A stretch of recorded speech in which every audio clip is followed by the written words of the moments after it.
From the Swiss Alps to the Canadian Rockies, celebrating unique connections between Switzerland and Canada. Brought to you by the Swiss representations in Canada. Ciao a tutti e benvenuti al nuovo episodio del nostro podcast. Today, the podcast sounds a little bit different. We are currently celebrating the Italian Language Week, the Settimana della lingua italiana nel mondo. And on this occasion, we are going to have a look at the Italian language spoken in Switzerland. And to help us learn more about Italian, its variations and dialects in Switzerland, we have a real expert with us today, Sergio Savoia. Benvenuto, Sergio. Well, thank you for having me. It's a pleasure to be here. Thank you so much. And let me introduce you also to our audience. Sergio Savoia is a longtime radio host and also the head of the radio department at Radio Televisione Svizzera. He grew up in the Italian-speaking part of Switzerland in a town called Faido, close to Airolo, close to the Gotthard Tunnel in Ticino. And he has co-written a dictionary on the Italian spoken in Switzerland. My name is Stefanie Wunderlin. I'm the Public Diplomacy Officer at the Consulate General of Switzerland in Vancouver. So when we talk about Italian in Switzerland, we need to get a few numbers straight at the beginning. In Switzerland, roughly 8% of the population is Italian speaking. It is mostly spoken in the canton of Ticino, in the south of the country, and partly also in the canton of Graubünden or Grisons. So Sergio, you are one of those roughly 600,000 Swiss speaking Italian. What does the language mean to you personally? Well, obviously it's a major part of our identity, specifically my identity. It's always there because that's the language you think in, and that's the language you dream in. That's the language you use to express yourself. And as a Ticinese, it's also part of the status as a minority, which is always very present in our minds. And that identifies with the fact that we speak a minority language in Switzerland. It's not really a minority language per se. It's a very important European world language. It's, I think, one of the top 5 most studied languages in the world. So it's both the symbol of being a minority and also the symbol of belonging to a very large and prestigious culture. So it's definitely, I think something that defines us a little bit. And me specifically, as a radio person, I've used it as a professional tool for most of my life. And that's something that I cherish and I love. As probably every person loves, their different language. But in our case, it's interesting because it feeds into our, minority identity, and it connects us to the cultural motherland, Italy, in a way that's dynamic and not necessarily consistent. Do you think, because as you say, it is a minority language in Switzerland, are you more proud to speak it? Do you speak it maybe more decisively? I think, we are very, very much proud of speaking Italian. We are very, also, how can I say, we are very defensive of our Italian culture. And there's I wouldn't go as far as saying that we feel threatened, because the status of Italian in Switzerland is not threatened. It's actually a very well protected and sometimes coddled minority situation. But it's definitely part of our culture. And I think we are very proud of being, Italian speakers and belonging to this very, important culture, as much as we are proud of being Swiss. And that, goes both ways. But I think this is what sort of is what binds us to the rest of our fellow countrymen. The German-speaking people in Switzerland also belong to a very large European culture, and the French-speaking people as well. But they also feel very proud to be Swiss. So it's a bit of a dynamic situation. But definitely, we are very proud of our Italian cultural heritage.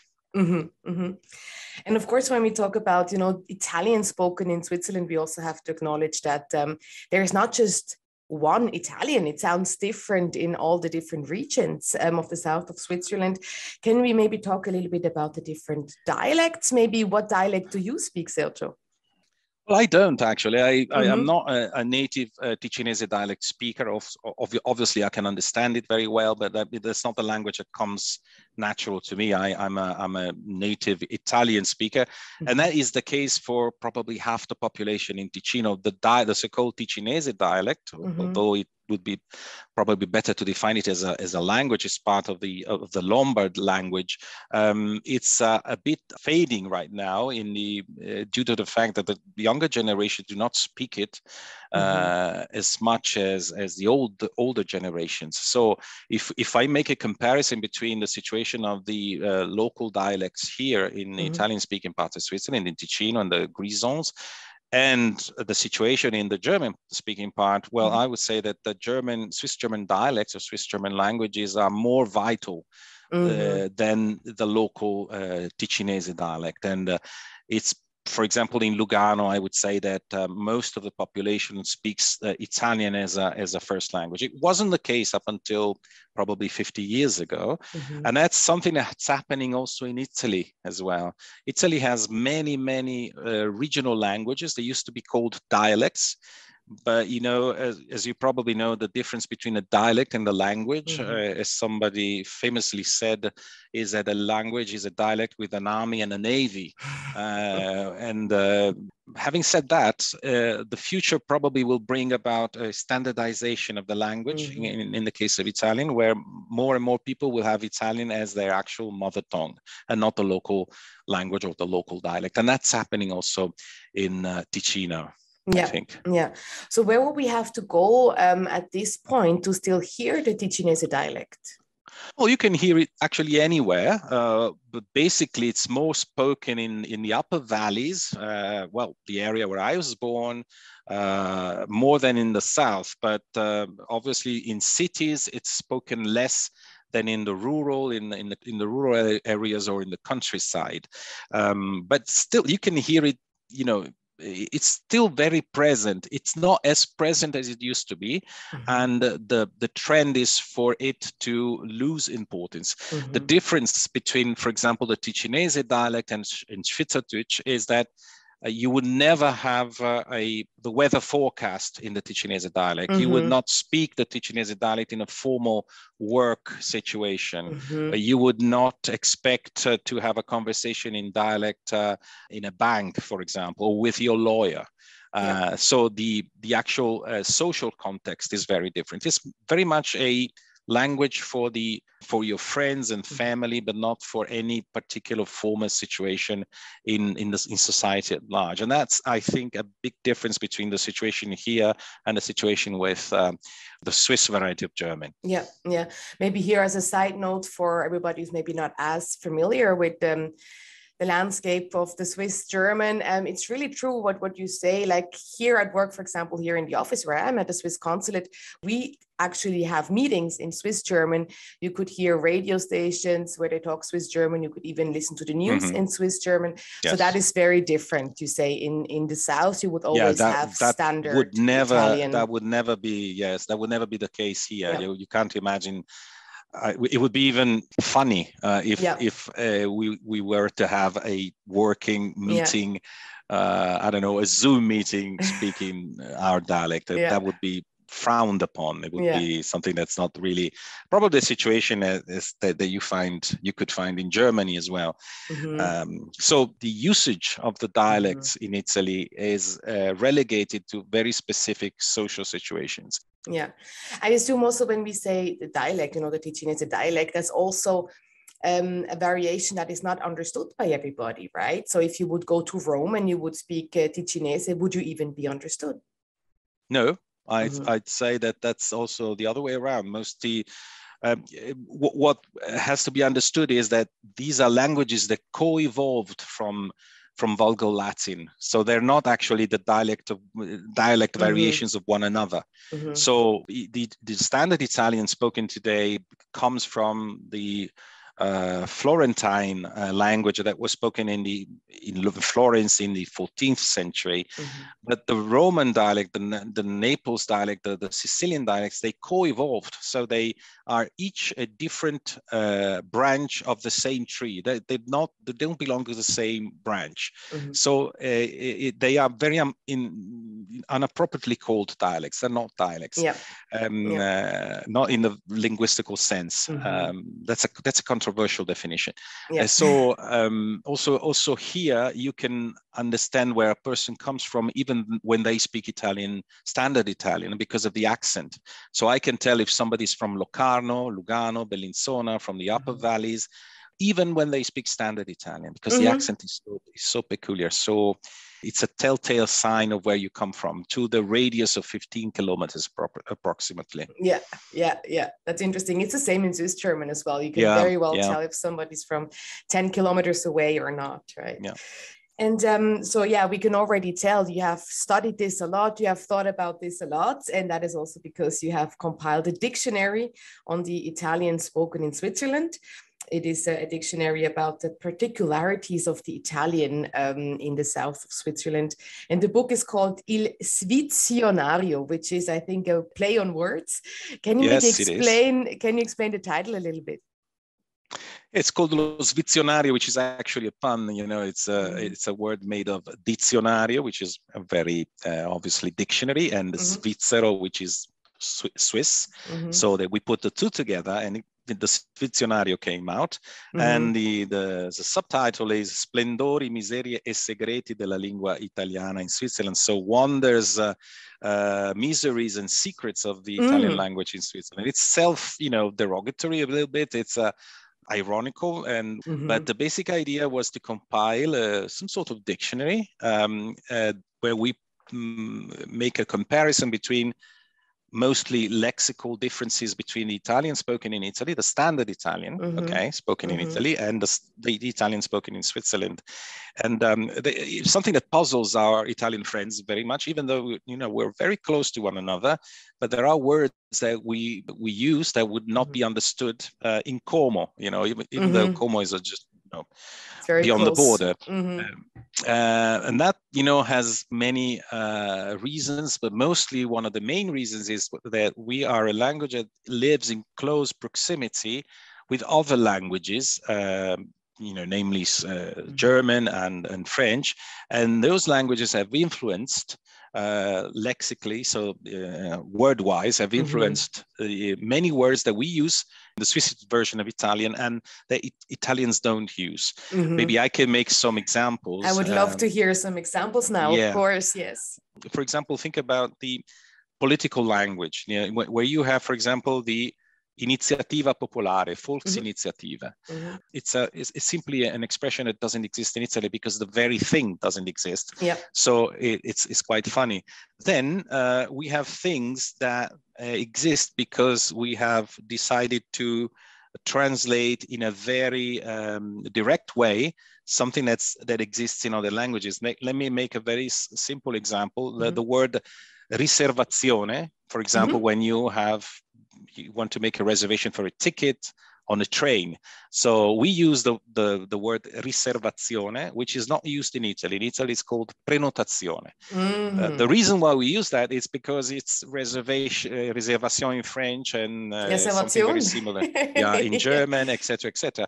And we made something that's called a calco in Italian. I don't know the English word. That is, we took the original word, and since there is a word in Italian that is very similar, we use that one. Although in Italy, you don't use it. Another example is comanda. You have the French word commande. When you make a Bestellung, I think it's in German. When you order something, when you order something, you make a commande in Français, in French, and you make a comanda in Ticino. But in Italy, that's an ordinazione. So it's a completely different word. The reason why we have comanda, it's obviously because probably it was translated on order sheets where there was the Italian version and the French version and the German version, but the Italian version was simply translated very badly, very directly from reservazione, from command, and that's how you got our command. It's true that somewhere there are local variations of Italian where you have comanda, but it has a very specific meaning and not the general meaning that we have. Yeah. And you find that kind of things very, very frequently in our Italian. For example, the word classeur, which is, the binder that you use for documents and to store pieces of paper, etc. And that's a French word, and we use it regularly here, but it's not understood by an Italian person. So some other things are funny because we have expressions like come una lettera alla posta, which could be roughly translated like a letter through the mail. And in Switzerland, in here, it means something that goes very smoothly. And all my Italians friends, go crazy about this expression because they say in Italy that will mean the exact opposite, due to the fact that Italian, the Italian mail service doesn't have a great press. But in our case, like come una lettera posta means it worked smoothly. It went without, a glitch. And these, idioms or expressions are very funny. Other things that you can find here, for example, is chinarsi su un problema. That would be se pencher sur un problème, se pencher sur un dossier, which is something that is a direct translation from French. In Italy, that is a very funny expression because nobody would say that you have to stoop over a problem or something like that. You would, approfondire un problema. And, that's an entire category of things that come from the close contact with other languages. Yeah. And some of them also entered the local dialects. I'll give you a very cute example. For example, there is a profession, there used to be a profession in the old days, and the word in the dialect of Chiasso, where there is a very large node of transportation between the railway and the truck transportation, and they had this word that's called the bevega, and the bevega was in the local dialect was the person responsible for moving the trains inside the station. So I guess that comes from the word bewegen, I suppose, or some translation therefore, and that has given rise to a word that doesn't exist in Italian and that doesn't exist in many other variations of the local dialects, but exist in the specific jargon of the railroad people in Chiasso, for example. Obviously, that's going, it's sort of disappearing right now, but it gives you the idea of how much the language has been influenced by, languages have been influenced by each other. And absolutely. So that's one area where we have this particular linguistical phenomena. Another area is simply that we are more conservative. We use words that are not used in Italy anymore. And that's a very typical language law that says that areas outside of the main area of the language tend to be more conservative. So that happens, for example, with the French in Canada. French spoken in Canada is more conservative linguistically and also phonetically if compared to the French spoken in France. And something of the kind also happens here. We have words that are, since gone out of use in Italy and that we still use regularly here. For example, the word gremio. It's a group or a body of people. I think you have the same word in German. Yes, gremium, exactly. Yeah. Okay. It's funny because it's a word that comes from Latin and it means the lap, We use it very much here. So we say questo gremium, we have to discuss this in this gremium. It's not used in Italy, although it's contemplated in the dictionaries. It's not used at all. We have it because of the influence of the German language that has kept the word, which is a Latin word. So this word has gone, has gone around Europe and has come back on the south side of the Alps in a very strange way. So, I mean, there's many examples, and I'm wondering, how did you get all these examples? I mean, how do you compile a dictionary like this? How did you go about this? I had help. There is this person who wrote the book with me, whose name is Ettore Vitale. He's a person from Naples who moved to Lugano many years ago And he was struck by obviously by the fact that we speak Italian just like they do in Italy, but with these very small differences. And he started compiling a list. Back in 2003, I read an article on the existence of a dictionary I think it was the English from Hong Kong, compared to the English spoken in England, where this person in Hong Kong had compiled a list of all the variations in the English spoken in Hong Kong compared to the British English. And I got the idea of doing a dictionary, and I went online and started researching, and I happened upon this site where the Ettore had already done part of the work. And I got in touch with him, and I proposed him, let's have a book, let's do a book. And we did. So we basically used the first batch of words that he had collected. We sort of tried to organize the material in a way that made sense for a book. And since that day, what we did was actually put a page up on Facebook and a website, and asked people to send us propositions for words that they felt were strange or different from the standard, the norm, etc., etc. And so part of the book is actually made of suggestions and linguistic items that were actually announced by the readers themselves. And that has made it possible for us to be able to publish new versions of the book up to date with the new evolutions of the language. So basically it was quite a lot of work, and we were surprised when I remember that we decided, it was a bit of a joke between the two of us, that we wanted to have a dictionary for helping each other, me and him, to understand each other. And we decided to print 1,000 copies, and it felt like we were overstretching it a bit, 1,000 copies, and it got sold out in 4 days. So we said, wow, we must be onto something. And since that day, I think I've not kept a really perfect tally, but I think we are about 40,000 copies since, with a lot, approximately probably as many sold in Italy. So there is a great deal of interest. Maybe one of the reasons is because Italian, the Italian spoken in Switzerland is the only Italian with official status outside of Italy, if you don't count San Marino and Vatican City. And so it's a big deal, because some phenomena that are observed here and are quite common in other languages, for example, German, you have the Austrian version, the Swiss version, the German version, etc., French, etc. In Italy, most people in Italy don't even know that we speak Italian in Switzerland. And so it's interesting because these phenomena are very interesting also for people who study linguistics and who study, for example, the evolution of languages, etc., etc. So I think there's quite a deal of interest because of that.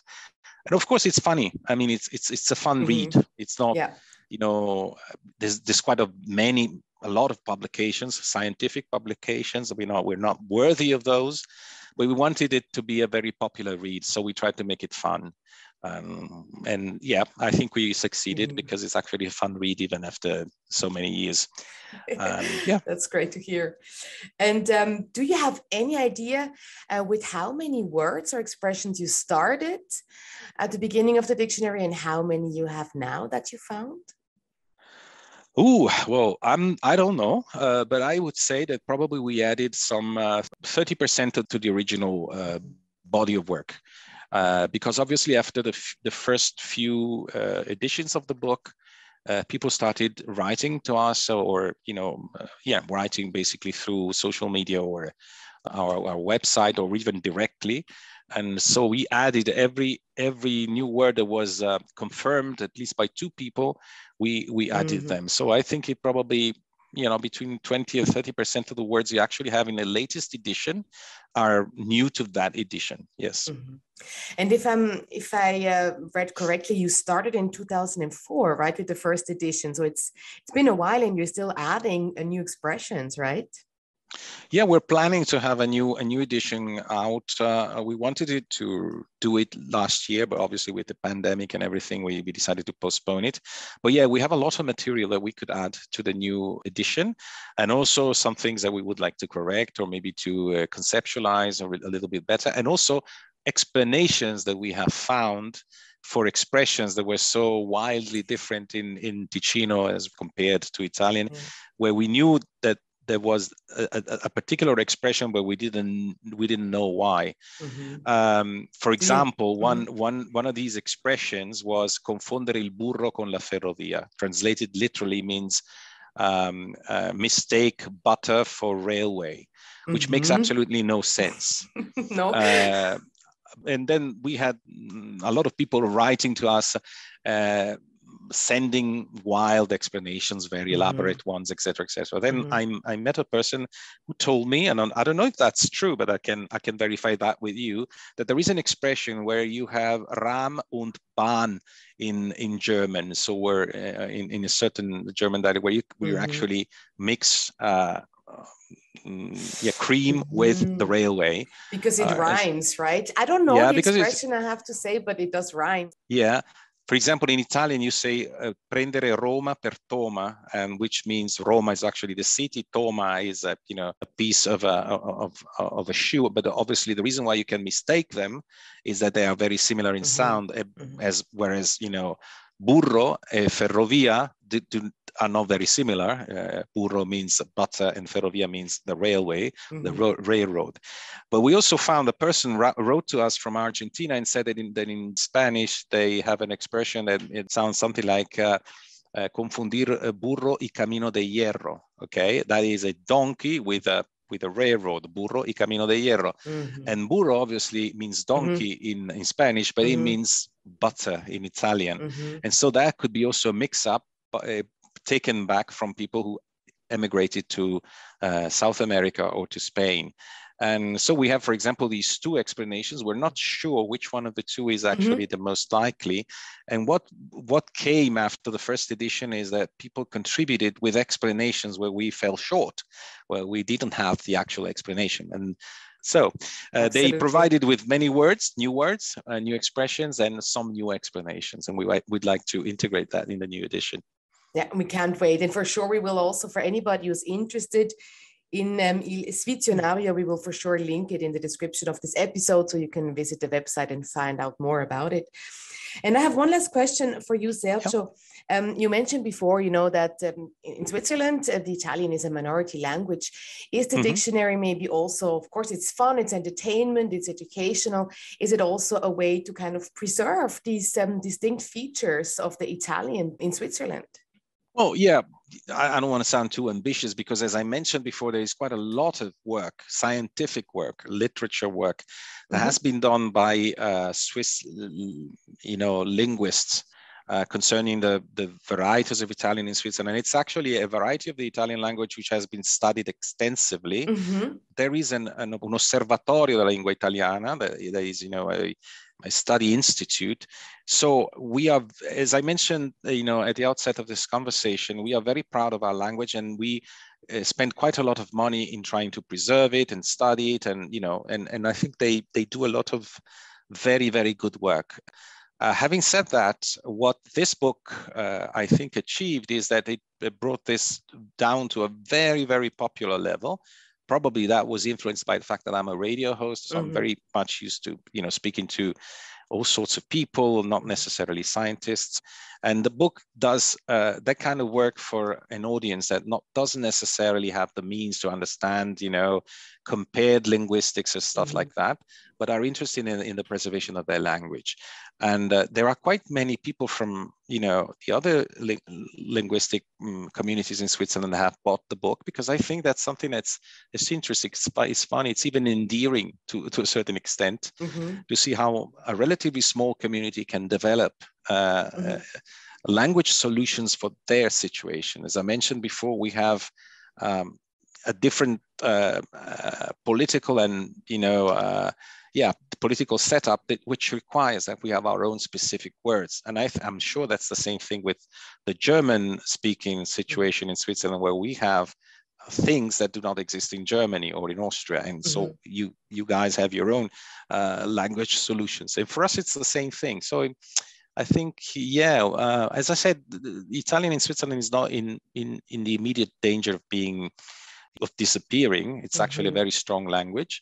But I think the more we study it, the more we cherish it and we treasure it, and the better also for the country at large. It's very much part of our how can I say, of our national identity. The fact that we don't have a single language, but we are speakers of different languages and different cultures, and that this diversity is so minute. So as we mentioned before, 10 kilometers, 15 kilometers, and the language changes, but we are still all Swiss, right? One of the things that's very funny when you talk to Italians is, how can you be one people, one nation, when you don't even, understand each other? And I say, evidently we do, Language isn't everything. We have other ways of understanding each other. And one of the reasons is we accept diversity as part of our national identity. We don't need to be all the same to be together. And I think that's it's quite an important lesson. Yeah, that is a very, very beautiful and powerful statement, Sergio. I think that's a good way to end today's episode. Thank you so much for your explanations. It was really educational and also fun, I have to say. I learned a lot. Thank you so much for being here today. Grazie, Sergio. È stato un piacere per me. Thank you.